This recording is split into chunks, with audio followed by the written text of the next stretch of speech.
الحمد لله كفى والصلاة والسلام على سيد الرسل وخاتم الأنبياء وعلى آله وصحبه ومن بهديه.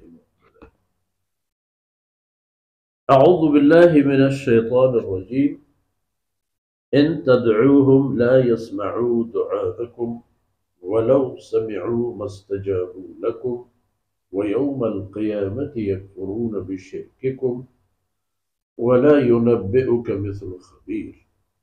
يا أيها الناس أنتم الفقراء إلى الله والله هو الغني الحميد. إن يشاء يذهبكم ويأتي بخلق جديد وما ذلك على الله بعزيز. سبحانك لا علم لنا إلا ما علمتنا إنك أنت العليم الحكيم. رب اشرح لي صدري ويسر لي أمري واحلل عقدة من لساني يفقهوا قولي واجعل لي وزيرا من أهلي رب زدني علما وارزقني فهما. ثم بعد.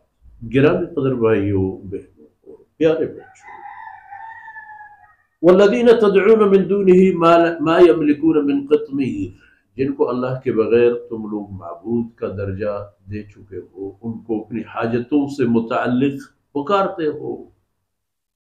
ان کی حیثیت تو اتنی بھی نہیں ہے کہ گٹلی کی جو چھلکا ہے معمولی سے، اتنے حد تک بھی ان کی کوئی مخلوق نہیں ہے، اختیار نہیں ہے، طاقت نہیں ہے.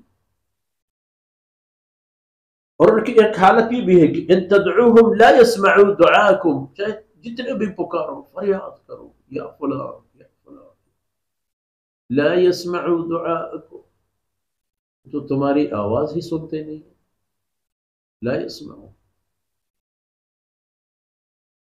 ولو سمعوا ما استجابوا لكم، اور اگر تمہارا خیال ہے کہ وہ کچھ نہ کچھ سنیں گے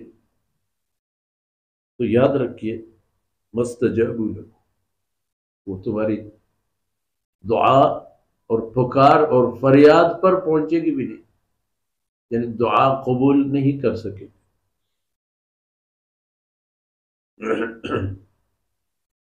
وَلَا يُنَبِّئُكَ مِثْلُ خَبِيرٍ، اللہ رب العزت کی ذات جس انداز میں حقائق بیان فرما کر، اے بنی آدم تجھے تمہارے نفع اور نقصان کھول کر بیان فرما دیتا ہے. ہر چیز کے لیے وضاحت ایسی جو ہر عام و خاص کی فہم و فراست میں آ سکے. اتنا کچھ کوئی اور بھی نہیں کر سکتا، کسی اور کا یہ کام نہیں، کسی اور کی یہ حیثیت نہیں.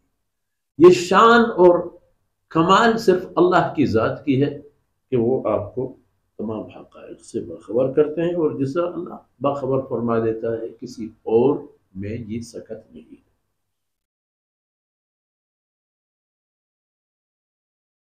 یہ شرک اور یہ کفر اور یہ باتیں کدھر سے آ گئی؟ یہ کہاں سے تم لوگوں نے ایجاد کی؟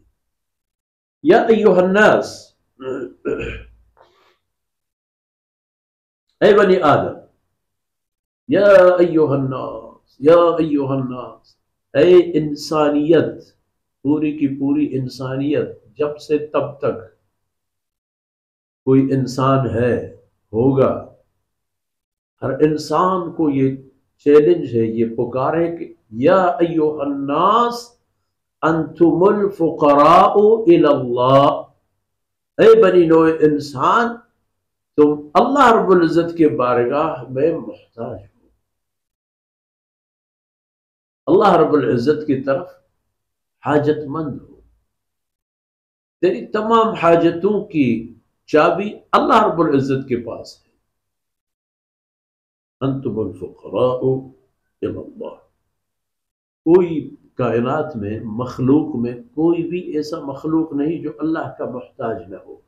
واللہ غنی حمید، اور اللہ کی ذات وہ بے نیاز بھی ہے اور قابل تعریف بھی ہے.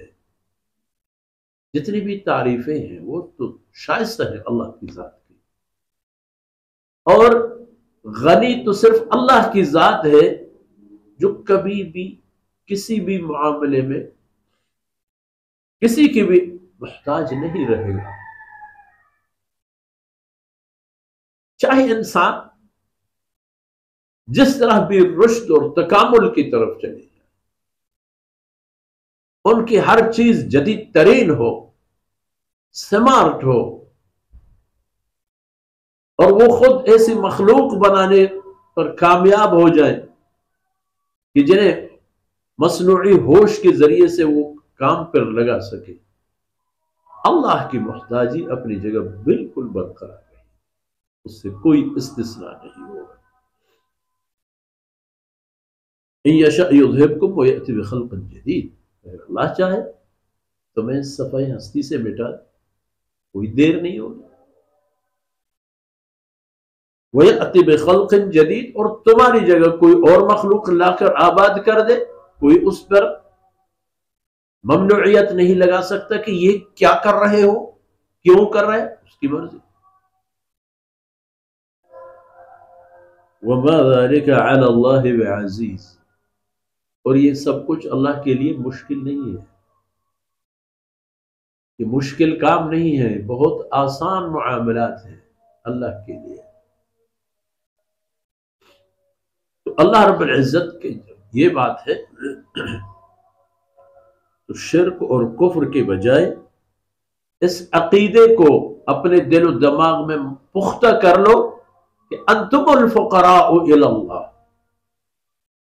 اور دوسری بات، صرف اللہ کی ذات کے پاس اپنی حاجتیں پیش کرو، اپنی ضروریات پیش کرو، اللہ سے بہتر تمہیں کوئی نہیں دیکھ سکتا، مسائل کوئی بہتر نہیں سمجھ سکتا، دستگیری کوئی اللہ سے بہتر نہیں کر سکتا۔ یہ کام صرف اللہ کی ہے، یہ شان صرف اللہ کی ہے، اور یہ اعزاز انسان کے لیے بھی اللہ کی طرف سے عطا کردہ ہے۔ وہ صرف ایک اللہ کے بارگاہ میں محتاج ہے، اور اللہ کے علاوہ اسے کسی کا کوئی غم اور خوف اور کسی سے توقع اور امید نہیں ہے۔ اللہ رب العزت کوتاہیوں سے درگزر فرمائے۔ وصلی اللہ علی نبینا محمد وعلی آلہ وصحبہ۔